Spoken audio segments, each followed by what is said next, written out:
morning and welcome back to Plumbing Professor Radio on New Talk Radio 1270 WXYT. We are plumbing, sewer, and drain experts. That is all we do 24 hours a day. From simple faucet repairs to complex epoxy underground pipelining, we can help you. All you have to do is pick up the phone and call 248-356-1270. That's 248-356-1270. And before the break, we talked about the shutoff and the valve tag offer, and we want to talk a little more about that because it's very important. It is very important. We had so many calls over the week asking us questions about it. We wanted to make sure we recapped it during this show. We spoke last week about where it is. It's located in the front of your home. 9 times out of 10, you can go into your basement or into the front of your house, and you're going to find the water meter. Now, on that water meter, there's a valve after it. That's the valve that we're making sure everybody knows where to find it in case of an emergency. And if you go to plumbingprofessors.com and click on Ask a Tech, say that you want a valve tag, and we're going to send free valve tag to you to your home where you can put it right on the whole house shutoff, so everybody in your home knows what it is and where it is. And folks, everybody in your home from a teenager on up should know where that valve is. They should know how to use it. And they should also, you should be sure it works, because most people, once their house is built, they never touch that valve again. And then one day when there's water pouring out of the ceiling and they need to shut all the water off, they can't because it's frozen. And I just have a quick clarification for those of us who don't understand the word valve. It's an outside faucet. That's what it looks like, folks. Most of them look like that, yes. It's either got a lever handle, which if you have that, it's going to be really simple. You just turn it a quarter turn, so it's going to be straight up and down on the pipe when it's open, and then it's going to be perpendicular when it's closed.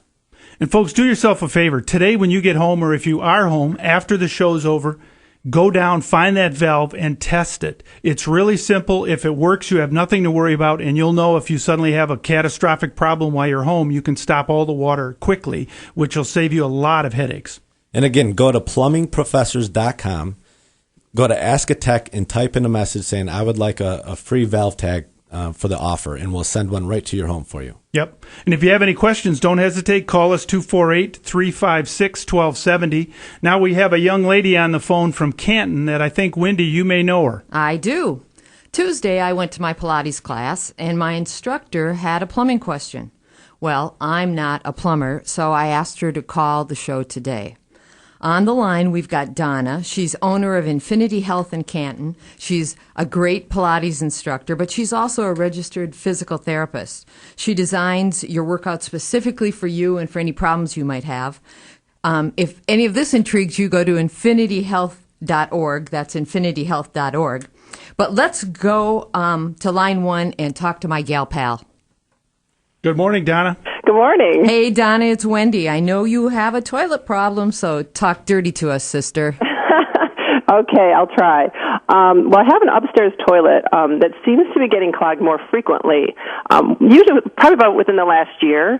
So it seems, and it also drains a little bit slower as well, like after you flush it. So I don't know what the cause is. My husband used like a snake, just like the Home Depot type of snake, and that seemed to help, but I don't know, it still seems a little bit slow.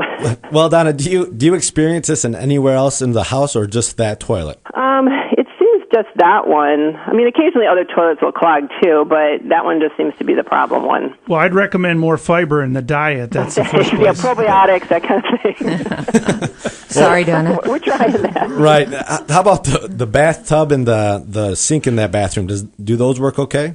You know what? Now the sink does drain slow. One of our sinks that I notice up there. What you might want to do is try having the sink snaked, because what happens is that sink ties into the vent stack located behind the toilet a little bit higher. Okay. And picture a straw. If you take your drinking straw and put it into water and put your finger over the straw and pull it out of the water, that water will stay in that straw until you remove your finger and allow air to flow behind it.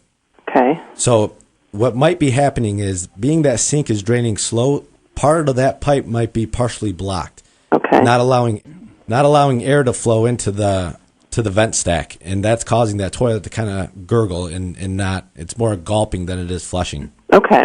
So I would give that a shot first, and I bet that takes care of it. Okay. Okay, great. Matt, is that a good opportunity for DMT too? Would that vent stack be getting plugged from down near the faucet system or up higher up? No, it is coming from the faucet system. When you put soaps or toothpaste or hair products down the drain, those are grease products, and those will become gummy and jelly and then cause that pipe to become partially blocked. And when we size plumbing systems, we size them for proper brand new service. And when you have a house that's 2, 5, 10 years old, that stuff starts to shrink in size. So the diameter's a lot smaller than when we installed it. See, and the air has to flow back and forth to vent. So it sounds like Donna could probably use some help with DMT too. Is that a fair statement? It is. Donna's got It was DMT. That's that little box of stuff you have that Oh, has okay, 12 I have packets that, in yeah. it. You do have that. The Have stuff you used it? Yeah. Yeah, I forget to use it, but I do have it. Well, DMT is, for those of you who don't know, it's called drain maintenance treatment. It's a formulation that we developed that is little micro enzymes. It comes as a dry powder. It's safe around your family, around your pets. It will not hurt your pipes. It's good if you have a septic system or you don't. You mix it with lukewarm water. There's one packet in a box, kind of like a hot chocolate packet.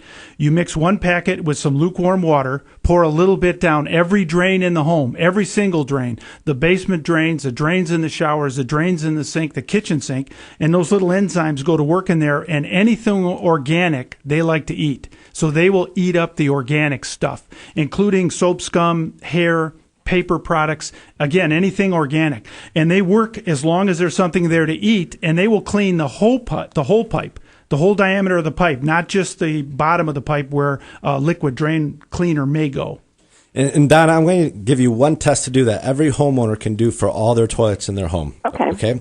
You're going to get a 5-gallon bucket of water. Okay. So the Home Depot buckets work well, or any mop bucket in your home that has about 5 gallons, you're going to fill it up with water about 2/3 of the way. And then you're going to pour it down the toilet.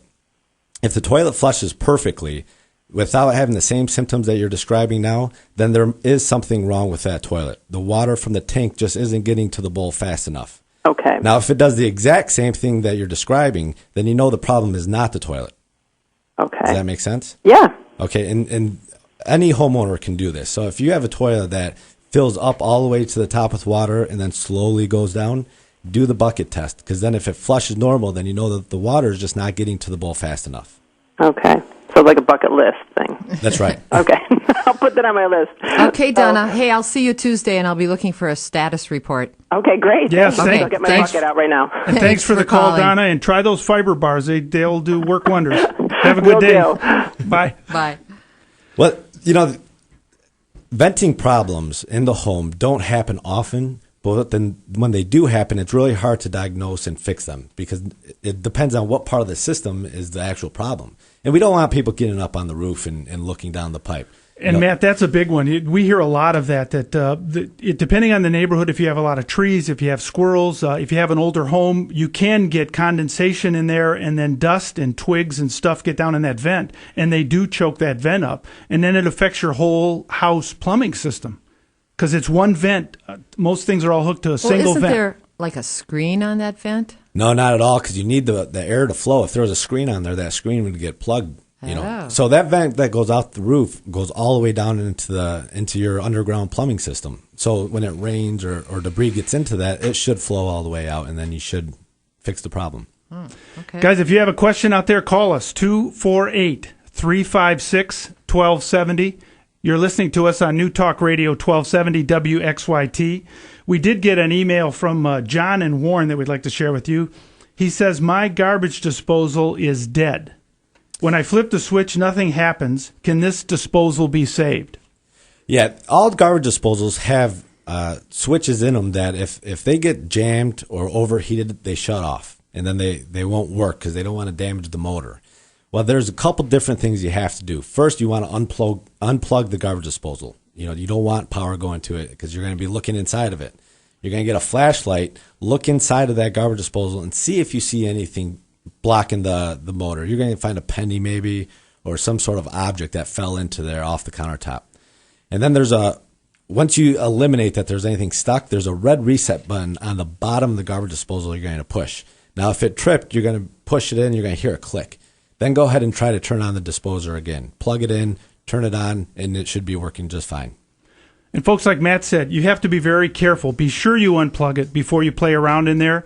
Normally that trips because it's seized up or because something, as Matt says, got stuck in the plumbing or in the disposal, like a penny or maybe a fork. Get that out of there and reset it. I know we have to go to a break, but we are not done talking about garbage disposals because this is one of my hot buttons. So when we come back, I want to pick up right where we left off.